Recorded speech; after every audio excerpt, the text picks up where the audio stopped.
सर्वप्रथम अपने शिव गुरु की चरणों की प्रणाम, मैया भवानी की चरणों की प्रणाम, स्वर्गीय साहब हरिंद्रानंद भैया की चरणों की प्रणाम, स्वर्गीय शक्ति स्वरूपा लीलम दीदी की चरणों की प्रणाम, कथा सुनने वाला सारे गुरु भाई बहन के चरणों की प्रणाम। मेरा प्रणाम स्वीकार हो।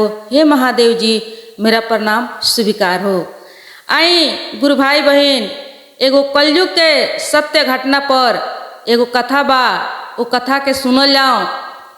एगो माई के इ दर्द के कहानी बा। आई समझल जाओ कि माई के दर्द आ माई के ममता का होला। काहे कि माँ के शब्द जौन बा उ सबसे छोटा शब्द बा। माँ के शब्द सबसे छोटा होते हुए भी माँ के ममता जौन बा, उ माँ के ममता के गहराई अथाह बा, जौन के था नइखे लगा सकल जात। माँ के ममता के कहीं अंत नइखे, ना कहीं एकर नाप बा, ना तौल बा, ना कहीं एकरा के नाप सकल जाता, ना तौल सकल जाता, ना एकर कीमत लगा सकल जाता। माई के ममता ऐसन होला। काहे कि कहल बा कि माँ ही दिया है माँ ही बाती है, माँ ही दिया है माँ ही बाती है, माँ नहीं तो सब कुछ माटी है। ताई गुरु भाई बहन, ई माँ के ममता के एक कलयुग के कहानी हो। एक कहानी के खूब ध्यान से सुनल जाओ। बहुत बढ़िया कहानी बा, दर्दनाक कहानी बा। एगो गांव में एगो छोट लड़की रहे। वो लड़की के रमा नाम रहे। वो रमा नाम के लड़की बचपने से शिव जी के भक्त रहे, धार्मिक प्रवृत्ति के रहे। वो लड़की के पूजा पाठ, भजन कीर्तन बहुत पसंद पड़े, बहुत पसंद आवे। बचपने से वो लड़की मंदिर जास, प्रतिदिन मंदिर जास। ओकरा बाद में कहीं भी देखस कि कहीं भजन कीर्तन होता, कहीं कथा सत्संग होता, कहीं अठजाम लखराम होता, ओइजा वो लड़की जाके रम जाए भक्ति में। बहुत आनंद वो लड़की के भक्ति में आवे। वो लड़की के भक्ति देख के गांव के लोग भी बहुत प्रशंसा करे कि रमा, पता नहीं रमा हई कि उमा हई कि कोनो देवी हई। काहे कि इतना बचपन में, इतना छोट में भक्ति कईल बहुत असंभव बा। ई संभव नहीं खे, लेकिन ई लड़की के भक्ति देख के सब केहू चकित हो जाए। अब देखिए गुरु भाई बहन, धीरे धीरे समय बीते लागल। लड़की सज्ञान भइल। जब सज्ञान भइल तो लड़की के शादी भइल। शादी भइल रमा के, तो रमा अपना ससुराल गईली। ससुराल में जब गईली तो उनकर पति धार्मिक तो ना रहलन, लेकिन रमा अपना संस्कार से, अपना बुद्धि से, अपना विचार से अपना पति के धीरे धीरे भक्ति के रंग में रंग देली। ऐसा लाइन पर उनका के उतरली कि उहो भक्ति में रम के भक्ति करे लगलन। उहो धार्मिक प्रवृत्ति के हो गईलन। अब दोनों पति पत्नी मिलके भक्ति के मार्ग पर चले लगलो, पूर्ण विश्वास से भक्ति करे लो, आ बहुत खुशी खुशी अपन जीवन बितावे लगलो। कुछ दिन के बाद रमा के एगो लड़का भइल, एगो बेटा के जन्म दिहली। बेटा के जन्म भइल तो बहुत खुश भइलो। बहुत खुशी खुशी बेटा के पोसत रहे लोग दोनों पति पत्नी मिलके। आ धर्म के कार्य करे लो, आ बाकी के समय अपना घर में बितावे लो, अपना घर के काम में। देखिए गुरु भाई बहन, संजोग कुछ दिन बीतल तो रमा के पति के अचानक मृत्यु हो गई। रमा के पति के जब मृत्यु हो गई तो रमा के ऊपर दुख के पहाड़ टूट गई। बहुत दुख पड़ल रमा के ऊपर, बहुत टेंशन, बहुत परेशानी। रमा अपन दिन दुख में बितावे लगली। सब खुशी खत्म हो गई। एगो छोट बेटा के लेके अब महादेव जी पर आस लगा के अपना बेटा के पोसे लगली, पाले लगली। भक्ति अपन ना छोड़स, भक्ति में लागल रहस आ सब महादेव जी के समर्पण करके अपन जीवन बितावे लगली, दुख में जिए लगली। बहुत कष्ट भइल, परेशानी भइल, मेहनत मजदूरी करके अपना बेटा के पोसली, सयान कैली।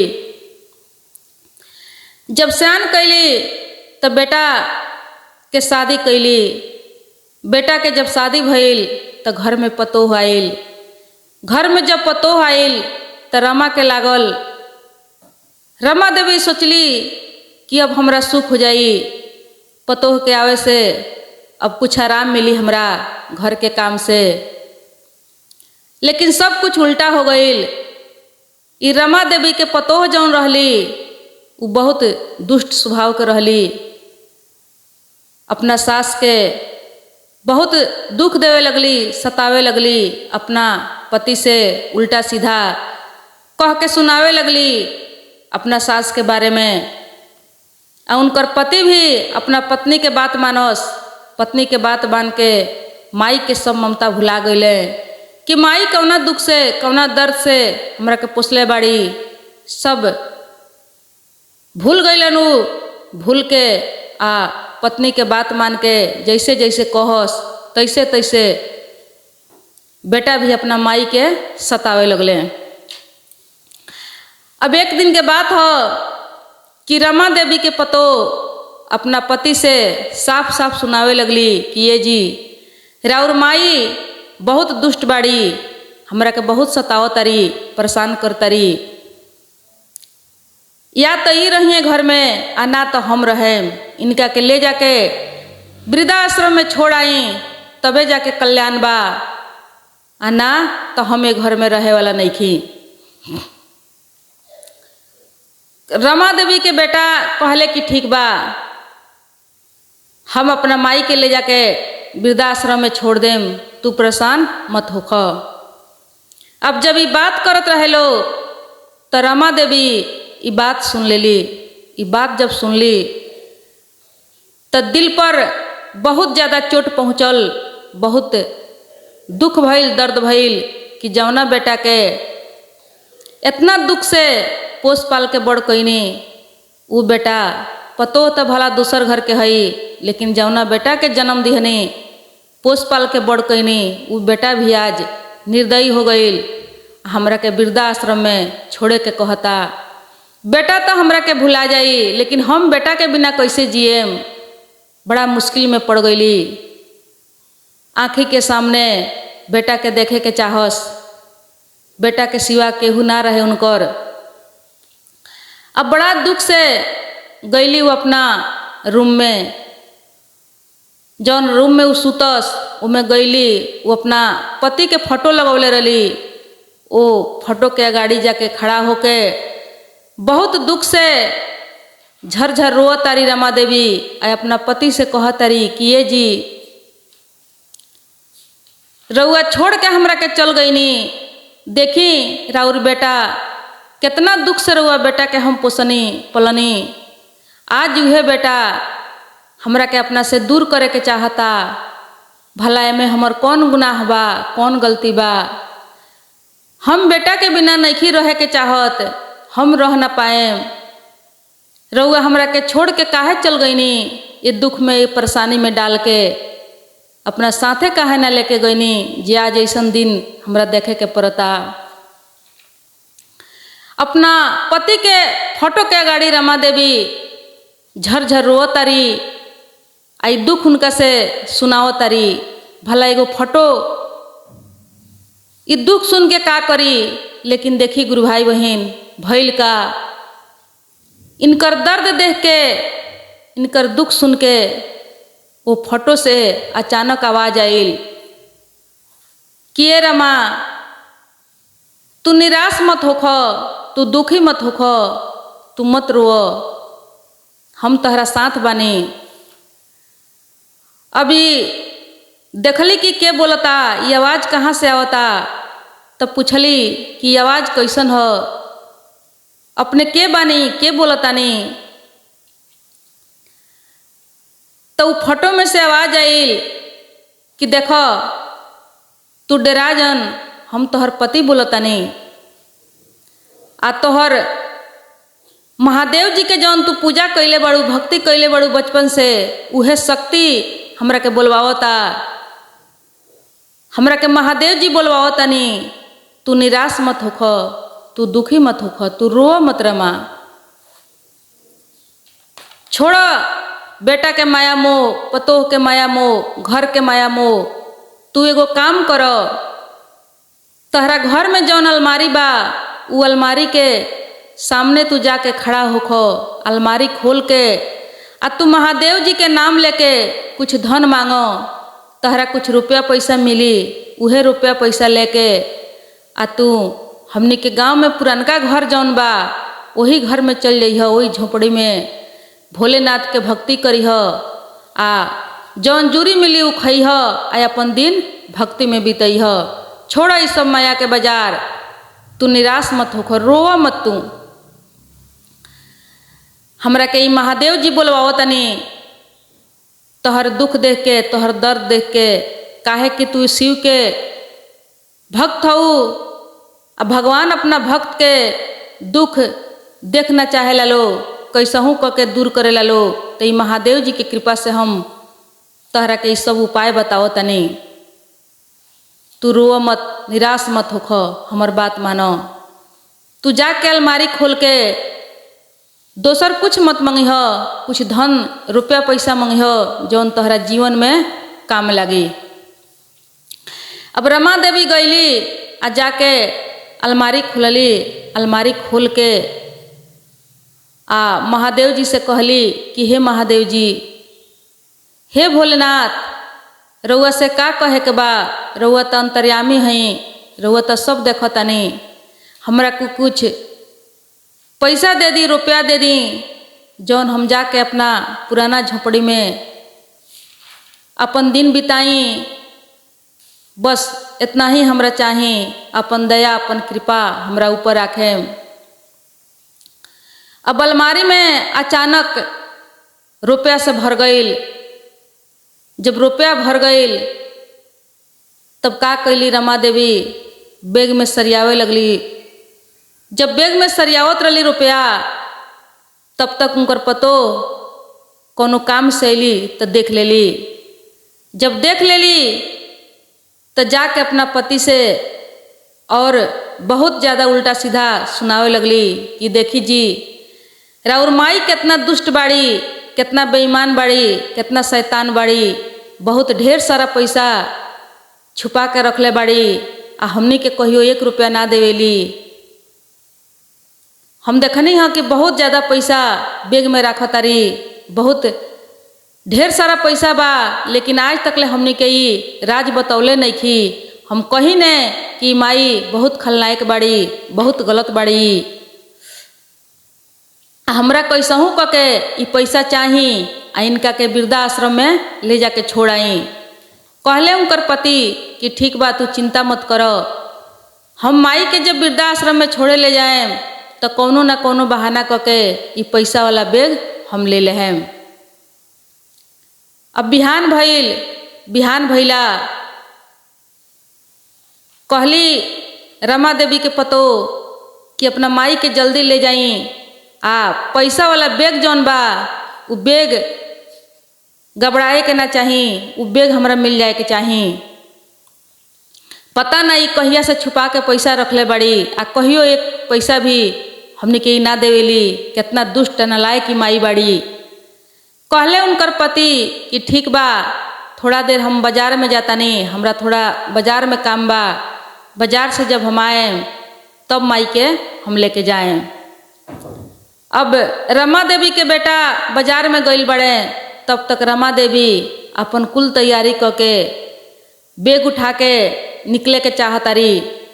जैसे निकले के चाहतारी तब तक उनका पतोह के चिंता हो गई कि देखतानी कि बुढ़िया सारा पैसा लेके फरार हो जाई, हमने के कुछ हाथ ना लगी।